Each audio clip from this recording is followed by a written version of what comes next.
Bonjour, une petite vidéo rapide pour des premières technologiques. Il s'agit de calculer un taux de variation. Dans ce petit exercice, on considère donc f, la fonction définie sur R par f de x égale moins 2x au carré plus 20.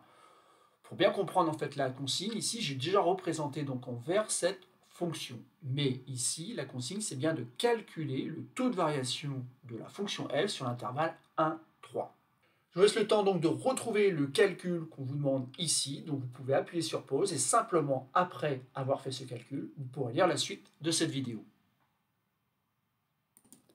Passons donc à la correction de cet exercice. Et dans un premier temps, donc, on va rappeler la définition qui dit que si f est une fonction définie sur un intervalle i, a et b deux nombres réels distincts appartenant à i, le taux de variation de f entre les nombres a et b est le nombre réel qu'on note parfois sous cette forme-là, taux de a, b est égal à f de b moins f de a sur b moins a. Donc ici, il faut simplement comprendre qu'on va faire un calcul qui donne le résultat du taux de variation.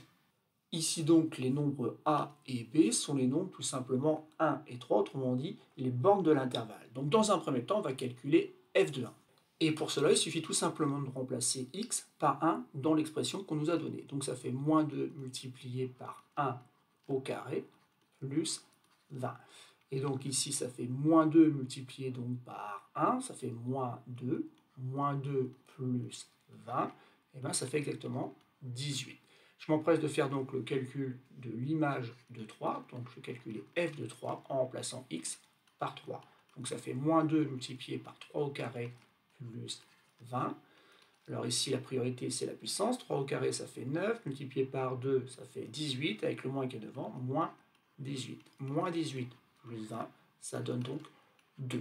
Petite remarque, ici, de toute façon, puisque j'ai donné à côté donc la représentation graphique de la fonction f, on pouvait vérifier en effet que l'image de 1, ici, correspond bien à 18. De même, l'image de 3 correspond bien donc à 2.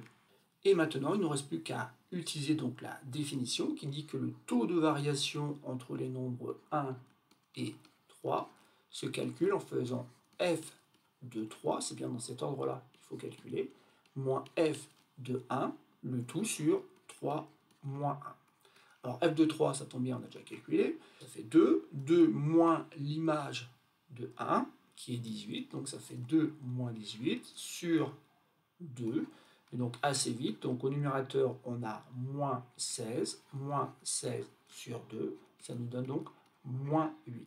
Ici donc on obtient un taux de variation négatif. Donc on a fini de répondre à l'exercice, néanmoins il faut bien comprendre ce que ça veut dire. Ça veut dire tout simplement que si la baisse entre les valeurs donc 18 et 2 s'était faite de manière régulière, ben on aurait baissé de 8 en 8. On aurait fait moins 8 à chaque étape. Autrement dit, ici, on a une pente de moins 8. En effet, en deux étapes, on passe de 18 à 2 en enlevant 8. Du coup, ça fait donc 18 moins 8 qui donne 10. Et puis après, 10 moins 8 qui donne 2. Donc ça correspond à cette notion. Cette notion de taux de variation correspond finalement à quelque chose qu'on aurait lissé. Si on diminue de manière régulière pour passer de 18 à 2, c'est qu'on enlève 8 à chacune des étapes. Voilà, c'est tout pour cette petite vidéo.